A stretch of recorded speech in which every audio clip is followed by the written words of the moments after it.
Mucosal drug delivery system. देखो, mucosal drug delivery system से आप यहाँ से एक आइडिया लगा सकते हो ये कहाँ पर डिलीवर करेगा अपनी ड्रग को। म्यूकस मेम्ब्रेन में। कहाँ पर डिलीवर करेगा? म्यूकस मेम्ब्रेन में। हमारे जो ड्रग एडमिनिस्टर की हमने, ठीक है, उसको हम कहाँ से एक तरीके से कहाँ एडमिनिस्टर कर सकते हैं? डायरेक्टली म्यूकस मेम्ब्रेन में।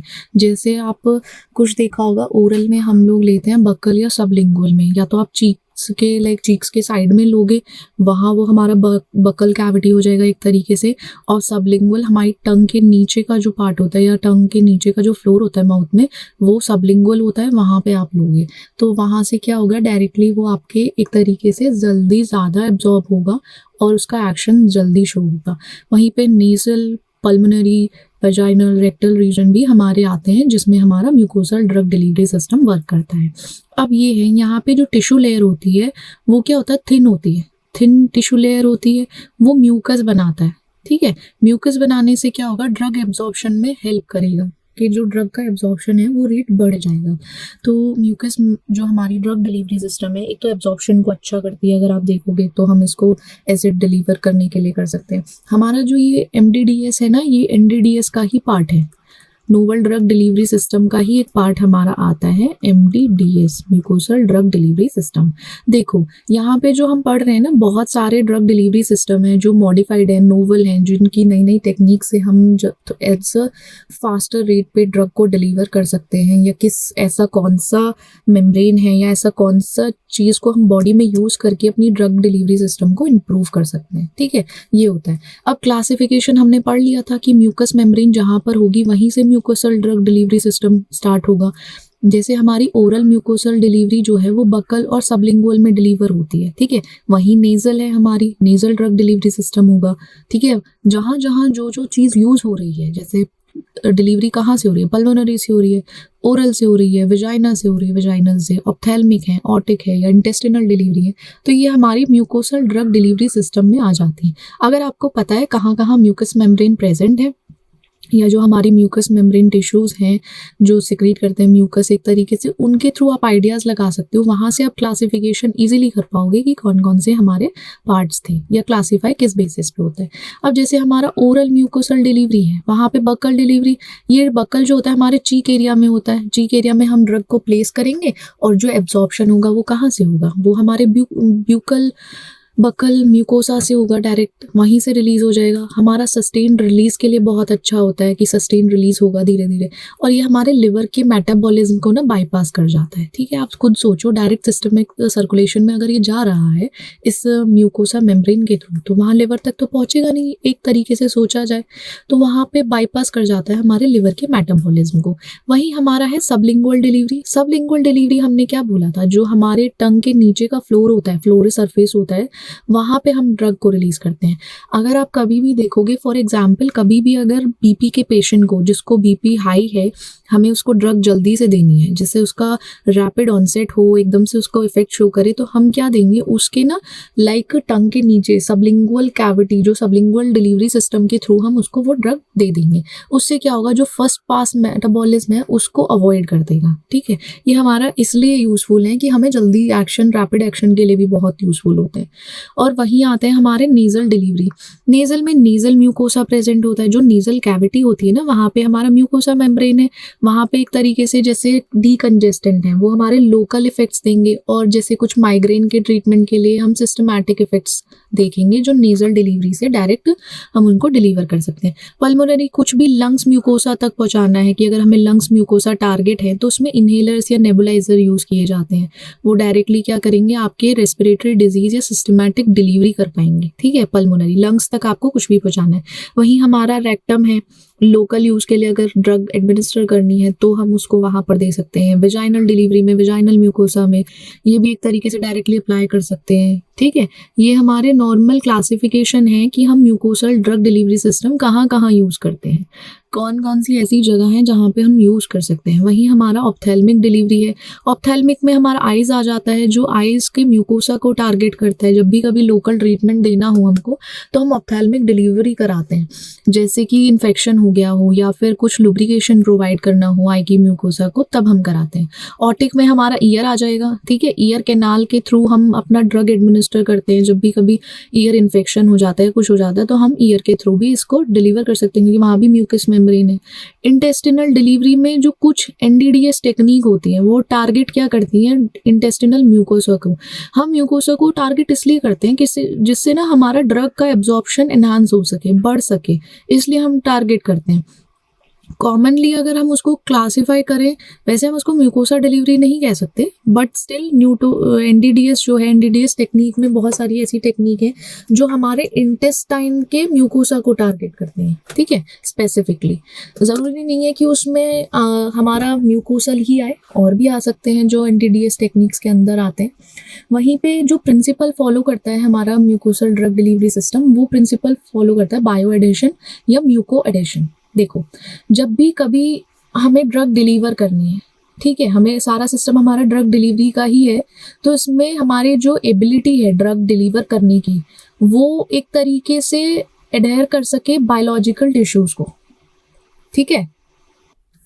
अगर आप देखो ना, बायो एडेशन जो होता है या फिर म्यूको एडेशन भी जिसको हम बोलते हैं, वहाँ पे हमारा जो ड्रग डिलीवरी सिस्टम है, उसकी ऐसी एबिलिटी होनी चाहिए कि वो ना फॉलो कर सके बायोलॉजिकल टिश्यूज़ को, या फिर एक तरीके से स्टिक कर सके हमारे बायोलॉजिकल टिश्यूज़ को।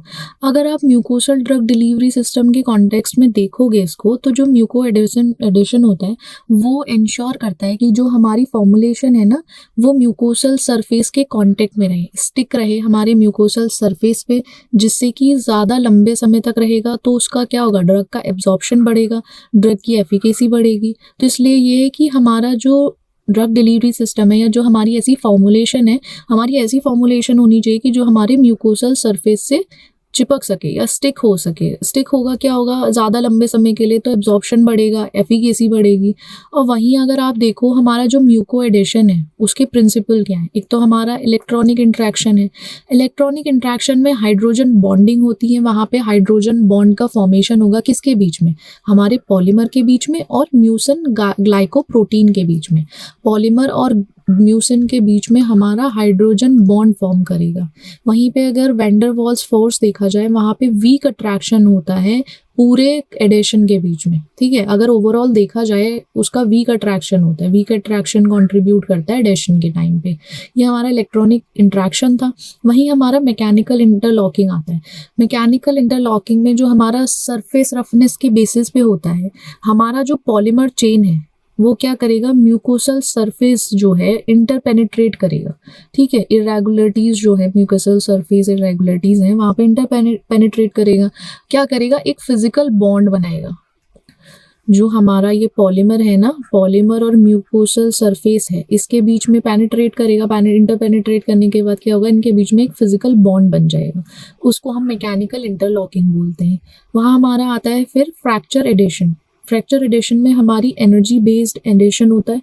एनर्जी रिक्वायर होती है, एनर्जी की ज़रूरत होती है कि जो एडेसिव था, मतलब हमारा जो ड्रग, एक तरीके से आप समझो कि म्यूकोसल सरफेस से डी अटैच कर सके, वो एनर्जी जो हमारे म्यूकोसल सरफेस से डी अटैच कर सके, वहाँ पे जो भी स्ट्रेंथ लगेगी, ओवरऑल एडेशन स्ट्रेंथ जो लगेगी, उसको हम एक तरीके से फ्रैक्चर एडेशन बोलते हैं।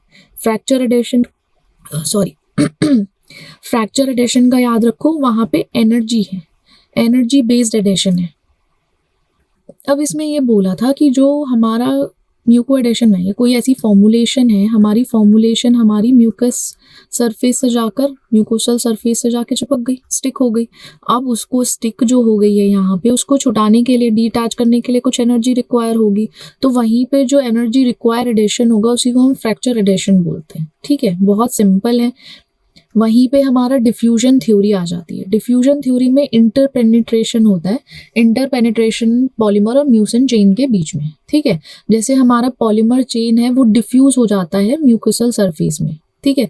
म्यूकोसल सरफेस में डिफ्यूज होने के बाद वहाँ पे एक एंटेंगलमेंट होता है, लाइक एक प्रॉपर, लाइक आप बोल सकते हो स्टैंगल्स फॉर्म होंगे। वो क्या करते हैं, वो एक तरीके से एडेशन को बढ़ाते हैं, मतलब कि जो आपका स्टिक था या फिर फोर्स था, कुछ भी फॉलो अप था, वो उसको इंक्रीज करते हैं, तो वो आपके म्यूकोसल सरफेस पर लंबे समय तक टिकेंगे। तो एक यहाँ पे हमारी डिफ्यूजन थ्योरी काम करती है। फिर है हमारी वेटिंग थ्योरी। वेटिंग थ्योरी में हमारी स्प्रेडेबिलिटी आती है।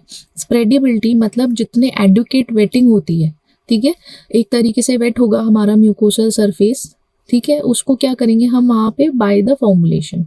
एक तरीके से अगर देखा जाए यहाँ पर हमारी जो फॉर्मुलेशन है, फॉर्मुलेशन म्यूकोसल सरफेस को सफिशिएंट अमाउंट में वेट करेगा, ठीक है, या फिर उसको एक मॉइस्चर प्रोवाइड करेगा, जो क्या करेगा, कांटेक्ट बढ़ाएगा, एडेशन बढ़ाएगा। हमें बेसिकली करना क्या है, हमें एडेशन कराना है, उसको फॉलो अप होगा, ठीक है, स्टिक होगा, वहीं पे उसका कांटेक्ट हमें देखना है कि साथ में अगर एडेशन नहीं होगा या कोई कांटेक्ट नहीं होगा हमारी फॉर्मुलेशन का म्यूकोसल सरफेस से, तो कोई फायदा ही नहीं है। तो हम क्या करेंगे, अपने म्यूकोसल सरफेस को थोड़ा सा एडुकेट, सफिशिएंटली उसको वेट कर देंगे। वेट किससे करेंगे, फॉर्मुलेशन से। फॉर्मुलेशन क्या होगी, फिर उसके बाद वहाँ कांटेक्ट में आ जाएगी, ज़्यादा स्टिक हो जाएगी। फिर स्टिक होने के बाद उसका एक तरीके से आप देख सकते हो एडेशन बढ़ेगा, कांटेक्ट बढ़ेगा, ठीक है। अब कुछ ऐसे फैक्टर्स हैं जो क्या करते हैं, हमारे म्यूको एडेशन को इन्फ्लुएंस करते हैं, ठीक है। जैसे हमारा फिजियोलॉजिकल फैक्टर्स हैं, जिसमें म्यूसिन का स्ट्रक्चर, अगर म्यूसिन का स्ट्रक्चर थोड़ा सा भी होगा तो वहाँ पे वो हमारे म्यूको एडेसिव इंट्रैक्शन को इफेक्ट करेगा। पीएच हमारा म्यूकोसा का, कि वो क्या करेगा, आयनाइजेशन ऑल्टर करेगा। आयनाइजेशन ऑल्टर होगा तो एडेशन इम्पैक्ट होगा हमारा म्यूकोस टर्नओवर क्या है, ठीक है, म्यूकोस जितना ज़्यादा होगा या कम होगा उसके बेसिस पे भी जो एडेशन है वो इन्फ्लुएंस होगा। म्यूकोसल हाइड्रेशन, अभी हमने पढ़ा ना वेटिंग थियरी, तो वहीं पे हाइड्रेशन के बेसिस पे होगा कि वो swelling affect, material swelling and adhesive strength, तो वो भी अफेक्ट करता है।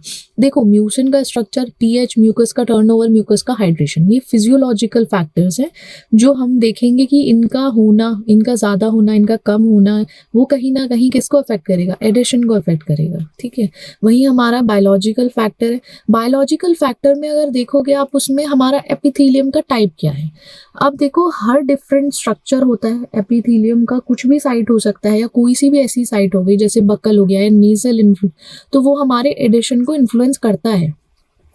ऐसा नहीं है सब जगह सब चीज़ स्ट्रक्चर सेम होती है, हमारी बॉडी में हर जगह का स्ट्रक्चर डिफरेंट है, तो उसकी वजह से एडिशन भी उसमें इम्पैक्ट पड़ता है, ठीक है। ये फैक्टर है हमारा एपिथेलियम का टाइप का कि वो इन्फ्लुएंस करेगा।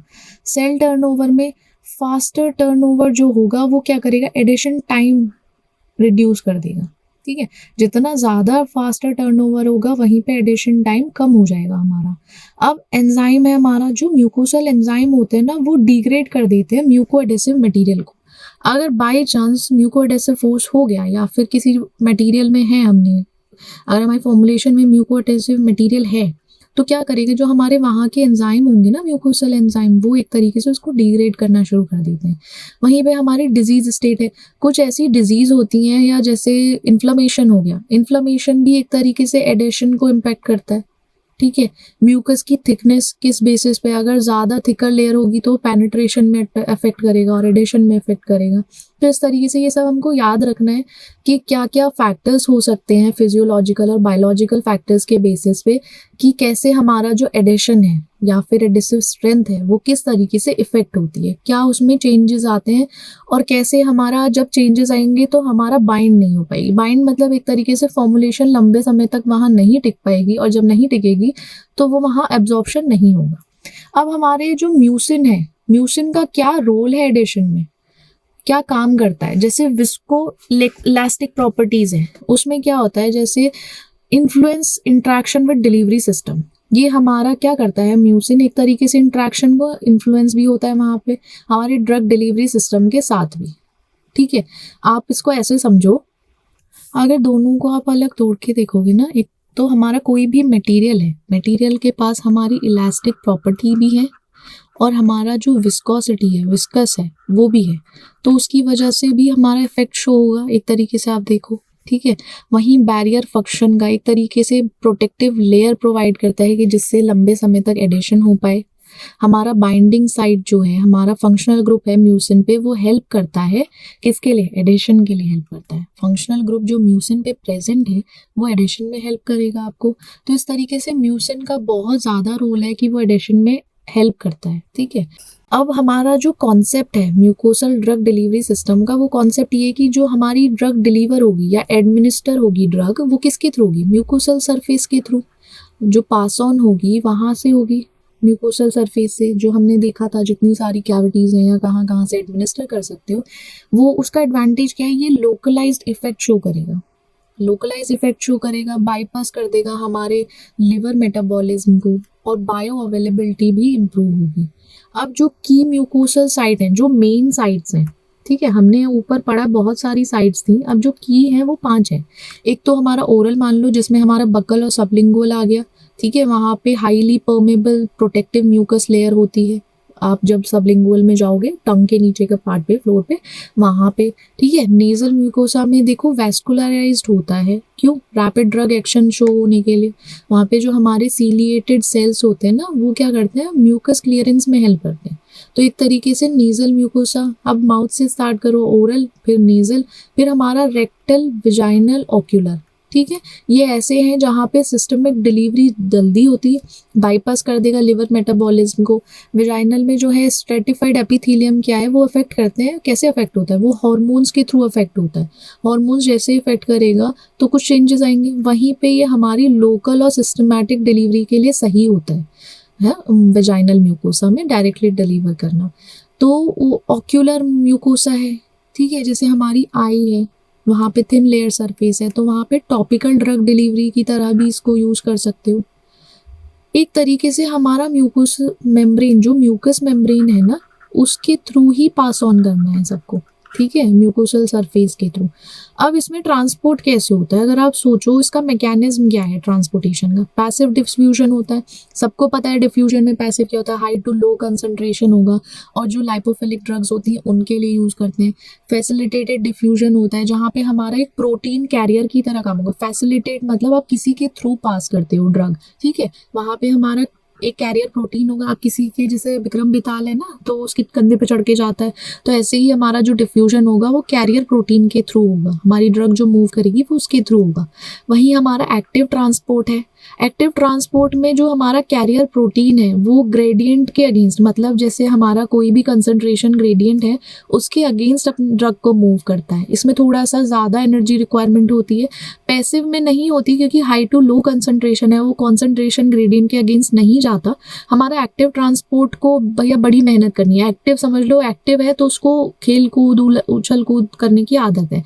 वो अपना लो से हाई कंसंट्रेशन ग्रेडियंट के अगेंस्ट काम करता है, प्रोटीन को लेगा और अपना ड्रग मूव करना शुरू कर देगा। फिर हमारा है एंडोसाइटोसिस। एंडोसाइटोसिस में जो हमारी सेल मेम्ब्रेन है वो ड्रग को एनगल्फ कर लेती है।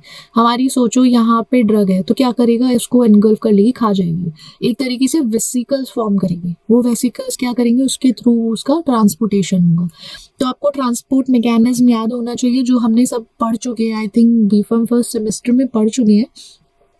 अगर आपने बीच में भी पढ़ा होगा आपको याद होगा। डिफ्यूजन होता है ट्रांसपोर्टेशन के लिए, कौन कौन से? एक्टिव डिफ्यूजन, पैसिव डिफ्यूजन और फैसिलिटेटेड डिफ्यूजन, एंडोसाइटोसिस। तो उसके बेसिस पे उनके फैक्टर्स आपको याद होंगे, वो सब सेम है, ठीक है। वहीं रिटेंशन स्ट्रैटेजीज हैं। रिटेंशन स्ट्रैटेजीज भी ज़रूरी होती है। जैसे हमारी ड्रग है वो पॉलीमर मैट्रिक्स में जाती है, ठीक है। अब इसका देखो, एक तरीके से पॉलीमर मैट्रिक्स बनी हुई है, वहाँ पे हमने ड्रग को एम्बेड कर दिया। एम्बेडेड एनक्लोज्ड है वो पॉलीमर मैट्रिक्स में। जब वो इरोड होगी या फिर उसका आप डिसॉल्व होगी, तो वहाँ से रिलीज होना शुरू होगा। किसका रिलीज होगा? हमारी ड्रग का रिलीज होना शुरू होगा। वहाँ पे एग्जाम्पल ले सकते हो बकल कैविटी में। हमारा एक ड्रग है वो पॉलीमर मैट्रिक्स में है, उसको आप टंग के नीचे रखोगे बकल कैविटी में, बकल टैबलेट जो है वो हमारी चीक्स की हैं, चीक्स के लिए, चीक्स के साइड में रखोगे, वो रिलीज होना शुरू हो जाएगी। धीरे धीरे इरोड होना शुरू होगा, इरोड होने की वजह से हमारी ड्रग रिलीज होना शुरू होगी। फिर रिजर्वॉयर सिस्टम में जो एनकैप्सुलेटेड ड्रग है ना, वो डिफ्यूज होना शुरू होंगी मेम्ब्रेन के थ्रू, हमारी मेम्ब्रेन के थ्रू डिफ्यूज होगा। फिर वहाँ पे कंट्रोल्ड रेट सेट होगा कि धीरे धीरे धीरे धीरे करके पास ऑन होना शुरू हो जाएगा। स्वेलिंग कंट्रोल में हमारा जो पॉलीमर जैसे ही म्यूकोसा के कांटेक्ट में आएगा, ठीक है, जैसे ही हमारा पॉलीमर म्यूकोसा के कांटेक्ट में आया, वो क्या करेगा, स्वेलअप हो जाएगा, मोटा हो जाएगा, फिर क्या हो जाएगा, या तो बर्स्ट होगा या फिर इरोड हो जाएगा, जो भी होगा वहाँ पे हमारी जो ड्रग है वो ग्रेजुअली रिलीज होना शुरू हो जाएगी, धीरे धीरे धीरे करके एक एक करके वो रिलीज करना शुरू कर देगी अपने आप को, और जैसे ही रिलीज होगी उसका एक्शन शो होने लगेगा।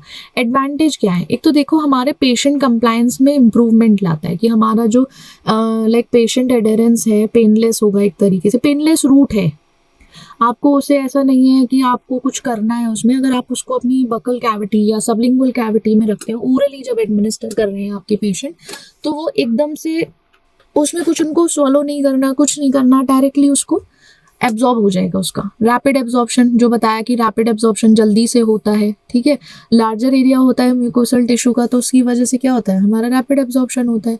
अब एक तरीके से जो जीआई में डिग्रेडेशन हो रहा था हमारी ड्रग का, हमारी ड्रग भी प्रोटेक्ट हो जाती है वहीं से, हमारी एसिडिक मीडियम में या फिर एंजाइमेटिक कंडीशन में जो ड्रग खराब हो रही थी वो प्रोटेक्शन मिल जाता है उसको, ठीक है। फर्स्ट पास मेटाबॉलिज्म उसको बाईपास कर देता है, बायो अवेलेबिलिटी बढ़ती है हमारी ड्रग की, ठीक है। और लोकलाइज थेरेपी, जैसे कभी भी टारगेटेड ट्रीटमेंट देना है किसी लोकल कंडीशन पे जहाँ म्यूकोसल सरफेस है, जैसे विजाइनल है या फिर रेक्टल है, तो वहाँ पे इसको लोकलाइज थेरेपी की तरह यूज़ किया जाता है। और फॉर्मुलेशन बनाने में ना फ्लेक्सिबिलिटी होती है कि इसकी ना बहुत सारी डोजेज फॉर्म बन सकती हैं, जैसे हमारा जेल है, स्प्रे है, फिल्म्स हैं या टैब्स हैं, तो ये भी बनने में ईजी हो पाता है, हमारी डोजेज फॉर्म में भी कोई प्रॉब्लम नहीं आती, कॉम्प्लेक्सिटी नहीं होती, फ्लेक्सिबिलिटी रहती है। वहीं हमारा डिसएडवांटेज क्या है, इसका जो ड्रग एब्जॉर्प्शन है वो लिमिटेड है। कुछ ड्रग्स ऐसी होती हैं वो परमेबल नहीं होती, म्यूकस मेम्ब्रेन के थ्रू नहीं जा पाती हैं। कभी कभी क्या होता है, एक तरीके से कुछ फॉर्मुलेशन ऐसी हैं जैसे डिस्कम्फर्ट प्रोवाइड करा सकती हैं, जहाँ पे आपने एप्लीकेशन साइट पे उसके अप्लाई किया है या वेजाइनल म्यूकोसल ड्रग्स दिए या फिर रेक्टल दिया है, तो मे बी चांसेस है वहाँ डिस्कम्फर्ट और इरिटेशन हो, ठीक है। वहीं हमारा वेरिएबल एब्जॉर्प्शन है, म्यूकोसल जो परमेबिलिटी होती है वो एक तरीके से फिजियोलॉजिकल फैक्टर्स के थ्रू अफेक्ट होती है, ठीक है। जैसे हमारा इनकंसिस्टेंट ड्रग लेवल हो सकता है, चांसेस हैं कि थोड़ा एब्जॉर्प्शन में वेरिएबल्स आ सकें, ऊपर नीचे हो सकता है। अब वहीं पर शॉर्ट रेजिडेंस टाइम है, हमारा जो म्यूकोसल क्लियरेंस मैकेनिज्म है ना वो क्या करता है, रैपिडली हमारी फॉर्मुलेशन को हटाता है, रिमूव करता है, तो जिसके लिए हमें अपने लाइक सॉल्यूशन में म्यूको एडेसिव मटेरियल करना पड़ सकता है, जहाँ पे चांसेस हैं कि हमारा म्यूको एडेसिव सॉल्यूशन हो, जो शॉर्ट रेजिडेंस टाइम है ना, रेजिडेंस टाइम को बढ़ा सके। फॉर्मुलेशन चैलेंजेस में ये आते हैं कि आपको म्यूको एडेशन है वो बैलेंस करना है, बैलेंस करने के बाद वहीं पे जो कंट्रोल्ड रिलीज देखना है, पेशेंट का कंफर्ट देखना, वो भी बड़ा कॉम्प्लेक्स हो जाता है। फॉर्मुलेशन में थोड़े बहुत चेंजेस ये आ जाते हैं कि डिपेंड करता है हमारा पेशेंट कंप्लायंस क्या है, ठीक है, उसके बेसिस पे भी हो जाता है कभी कभी। वॉल्यूम कैपेसिटी जो है वो लिमिटेड है, जो हमारा म्यूकोसल रूट है वो थोड़ा स्मॉलर ड्रग डोज में ही होता है, कंपेयर करो आप अगर ओरल और इंजेक्टेबल मेथड से, तो हमारा म्यूकोसल रूट में पर्टिकुलर स्मॉल अमाउंट या स्मॉल डोजेज ही जाएगी, उसमें आप ज़्यादा नहीं दे सकते हो। अब है हमारी ट्रांस म्यूकोसल परमेबिलिटी, जो हमारे सब्सटेंस की एबिलिटी है, मतलब हमारे सब्सटेंस की ऐसी क्या एबिलिटी है कि वो ना म्यूकस मेम्ब्रेन के थ्रू पास कर जाए, ठीक है। एक तरीके से क्या होता है, हमारे कुछ ड्रग पैसेज में बैरियर भी आ जाते हैं, ठीक है, बैरियर की तरह भी काम करता है, फिर भी वो अलाउ करता है उनको पास होने के लिए और हमारा लोकल इफेक्ट या सिस्टमिक इफेक्ट शो करने के लिए, ठीक है। अगर देखा जाए हमारे कोई एबिलिटी सब्सटेंस है, उसकी क्या एबिलिटी है कि वो पास कर सके ये जो म्यूकस मेम्ब्रेन को, वो किस तरीके से एक्ट करता है, एज अ बैरियर एक्ट करता है, येट फिर भी वो अलाउ कर देता है ड्रग के पैसेज को। बकल म्यूकोसा की एनाटमी क्या है, आप एनाटमी के बारे में अगर देखा जाए, जो हमारी एपिडर्मल लेयर है वो नॉन कैरेटनाइज्ड होती है, नॉन कैरेटनाइज के साथ स्ट्रेटिफाइड स्क्वामस एपिथेलियल होता है, जिससे क्या होता है ड्रग की परमेबिलिटी बेटर हो पाती है एपिडर्मल लेयर के थ्रू। वहीं फिर उसके बाद अगर आप देखोगे रिच ब्लड सप्लाई भी है, वहाँ सिस्टमिक एकदम जल्दी से क्विकली सिस्टमिक एब्जॉर्प्शन हो जाता है ड्रग का, तो ये भी हेल्पफुल है अगर देखा जाए। अगर आप सोच रहे हो कि बकल म्यूकोसा में कैसे एकदम से ट्रांसफर हो जाता है, कैसे रैपिड ऑनसेट होता है उसका, वहीं पे ना एंजाइमेटिक एक्टिविटी जो होती है वो कम होती है, ठीक है, वहाँ पे ड्रग डिग्रेडेशन के चांसेस कम होते हैं क्योंकि एंजाइम नहीं है, एंजाइमेटिक एक्टिविटी ही नहीं होगी तो फिर उससे इजीली हो जाता है। अब म्यूकोसल ड्रग डिलीवरी सिस्टम की क्लासिफिकेशन देखो, क्लासिफिकेशन ऑलमोस्ट वही सेम है सबकी, ओरल है, नेजल है, पल्मोनरी है, रेक्टल है, विजाइना, ओक्यूलर, ऑटिक, सेम वही। हमारी सबलिंगुअल, अंडर टंग, चीक पाउच, बक्कल कैविटी में ड्रग रिलीज होगी। नेजल म्यूकोसा में, pulmonary lungs via inhalation, rectal में, रेक्टम में ड्रग एडमिनिस्टर होगी, विजाइनल कैविटी में ड्रग एडमिनिस्टर होगी, आईज में, ईयर्स में। तो क्लासिफिकेशन हमारी सबकी सेम है, क्योंकि जहाँ पे म्यूकोसा मेम्ब्रेन प्रेजेंट है वहीं ट्रांसम्यूकोसल देखा जाएगा। ठीक है, ट्रांसम्यूकोसल ड्रग डिलीवरी सिस्टम, वो हम एमडीडी पढ़ रहे थे, ये टीडीडीएस है। सब पार्ट सब एनडीडीएस का ही है, नोवल ड्रग डिलीवरी सिस्टम का ही पार्ट है। कुछ फैक्टर्स ऐसे हैं जो इफेक्ट करते हैं ट्रांसम्यूकोसल परमेबिलिटी, जैसे हमारा सब्सटेंस का नेचर क्या है। अगर जैसे लाइपोफिलिक है या स्मॉल मॉलिक्यूल है, वो इजीली परमेट हो जाता है, मतलब परमेबल है, इजीली पास ऑन हो जाता है। वहीं म्यूकोसल थिकनेस अगर थिकर होगी मेम्ब्रेन तो परमेबिलिटी कम हो जाती है, थोड़ा मोटी मेम्ब्रेन होगी तो वहाँ परमेबिलिटी कम होगी। अगर लार्जर सरफेस एरिया है तो एब्जॉर्प्शन ज़्यादा होगा। तो ये फैक्टर्स हैं जो दिखता है कि हमारे इफेक्ट कर सकते हैं ट्रांसम्यूकोसल परमेबिलिटी को। वहीं स्मॉलर सरफेस एरिया होगा तो एब्जॉर्प्शन कम हो पाएगा, जैसे इंटेस्टाइन में ज़्यादा सरफेस एरिया होता है तो ज़्यादा एब्जॉर्प्शन है। ब्लड फ्लो, अगर हायर ब्लड फ्लो होगा तो फास्टर एब्जॉर्प्शन में हेल्प करेगा। टाइट जंक्शन जो हमारे पासेज में हेल्प करते हैं, परमेबिलिटी में भी हेल्प करते हैं।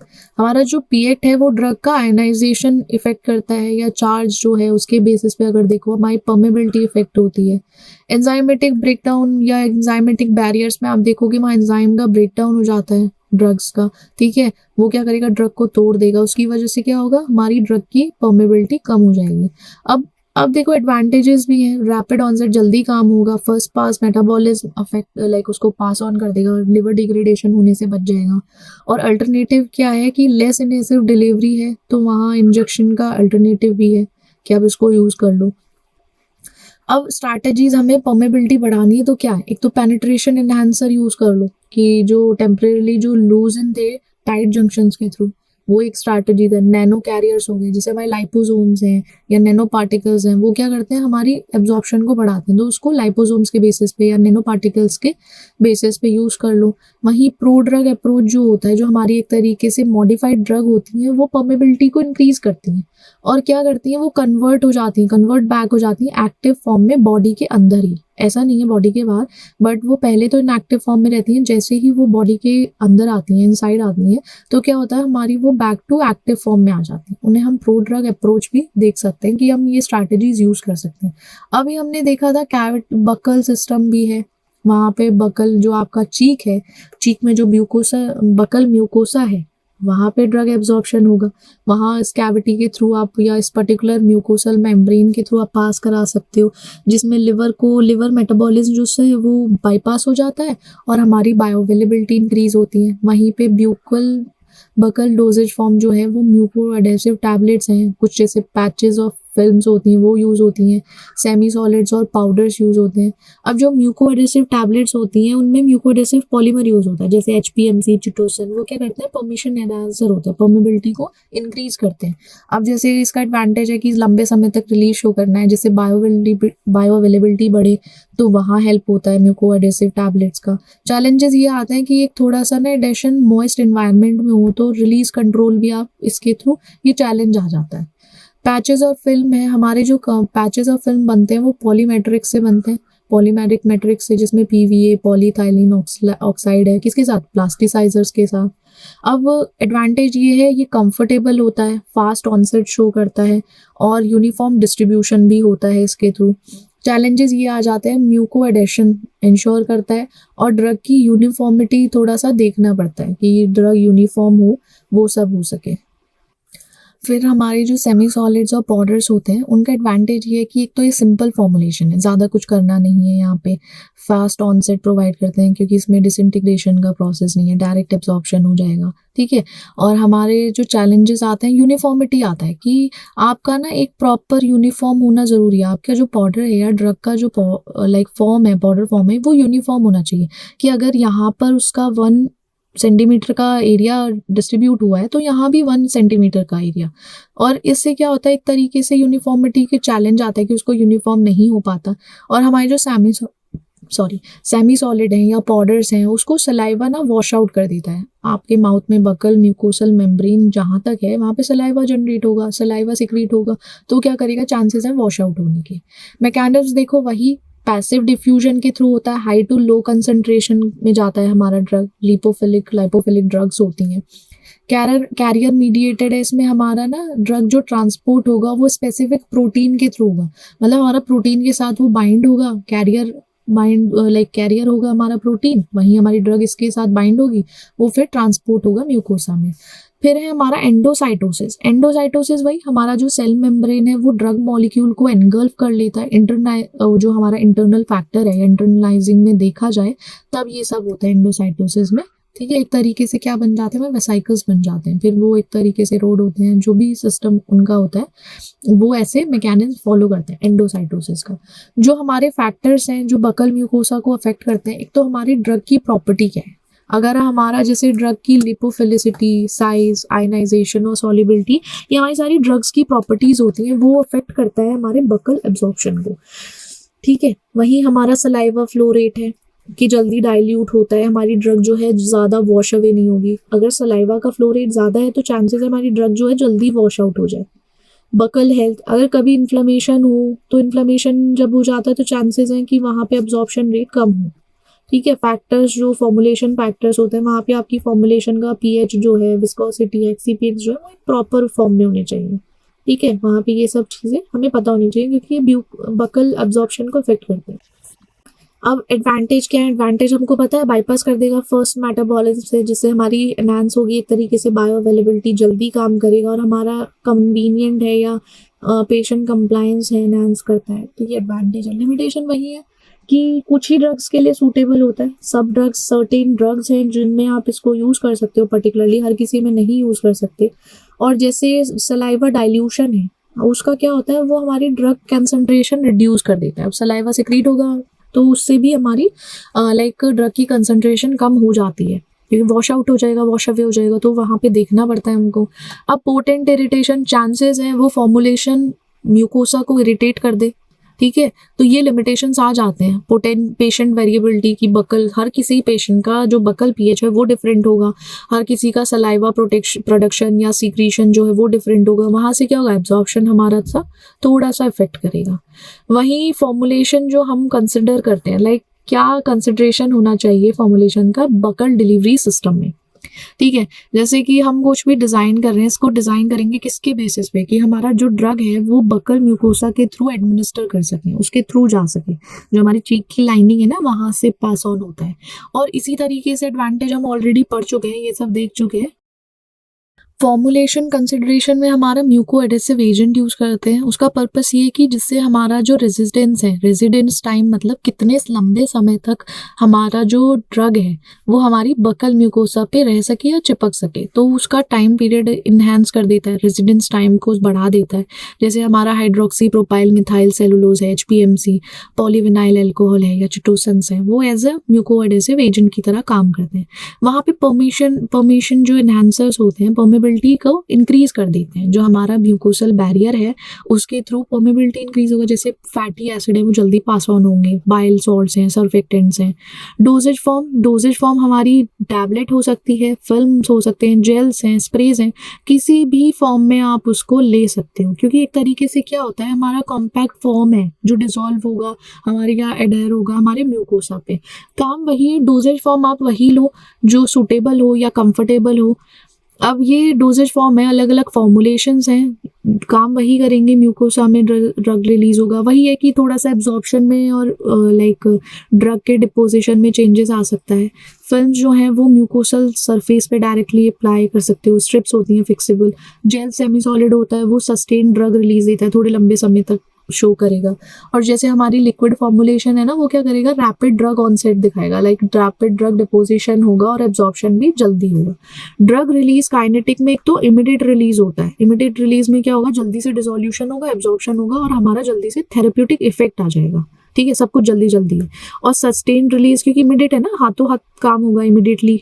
वहीं सस्टेन्ड में क्या होता है, हमारा जो ग्रेजुअल ड्रग रिलीज होता है, धीरे धीरे एक पर्टिकुलर अमाउंट पे ग्रेजुअली वो रिलीज होगा और हमारे ना प्लाज्मा लेवल मेंटेन रहेगा, स्टेडी रहेगा। ये नहीं कि ऊपर नीचे, ऐसा नहीं, सेम फ्लो में, विद द फ्लो। ठीक है, हमारा सस्टेन रिलीज होता है गो विद द फ्लो, वैसे मेंटेन करता है हमारा प्लाज्मा लेवल पे, मेंटेनेंस रहता है, पीक पर नहीं पहुंचता। Compatibility and stability. कंपैटिबिलिटी, एक तो पीएच कंसिडर होना चाहिए, जो हमारी फॉर्मुलेशन है, फॉर्मुलेशन एक तरीके से उसका पीएच सही होना चाहिए। अगर सही नहीं होगा वो हमारा क्या करेगा, स्टेबिलिटी और एफिकेसी को अफेक्ट करेगा। जैसे ही वो बकल म्यूकोसा के एनवायरनमेंट में जाएगा वहीं उसकी स्टेबिलिटी डगमगाने लगेगा। तो इसलिए हमें अपनी फॉर्मुलेशन की स्टेबिलिटी और एफिकेसी देखनी चाहिए, पीएच कंसिडर करना चाहिए वहां पर भी। अब कुछ नॉन इरिटेटिंग इंग्रेडिएंट्स होते हैं कि जैसे हमारे पेशेंट के कंफर्ट लेवल के हिसाब से हम उसको देखते हैं, जिसमें हमारी कंपैटिबिलिटी चेक करते हैं। अब पेशेंट फैक्टर आ जाता है। पेशेंट फैक्टर एक तो हमें पेशेंट को ही देना है और तो कोई लेने वाला नहीं है, तो पेशेंट को हम ईज ऑफ एडमिनिस्ट्रेशन, उसको आसानी होनी चाहिए उस डोजेज फॉर्म को लेते हुए, उसको ना जल्दी से ले पाए, या यूजर फ्रेंडली डोजेज फॉर्म हो जिससे कि कंप्लायंस जो है वो एनहांस हो सके। वहीं टेस्ट और सेंसरी एट्रीब्यूट्स आते हैं जहाँ पे मास्किंग कर देते हैं, कभी कभी अनप्लेजेंट टेस्ट आ जाता है किसी पर्टिकुलर ड्रग का, तो वहाँ पे पेशेंट फैक्टर इसलिए कि हम पेशेंट के नीड्स को ध्यान में रखते हुए अपना जो है ड्रग को डिज़ाइन करें या फॉर्मुलेशन को डिज़ाइन करें। ठीक है, बहुत क्रूशियल है। और ये एक्सेप्टेंस है कि आप पेशेंट के फैक्टर्स को भी मान के रखते हो, ऐसा नहीं है जब पेशेंट को ही लेना तो उसके बेसिस पे करो। ठीक है।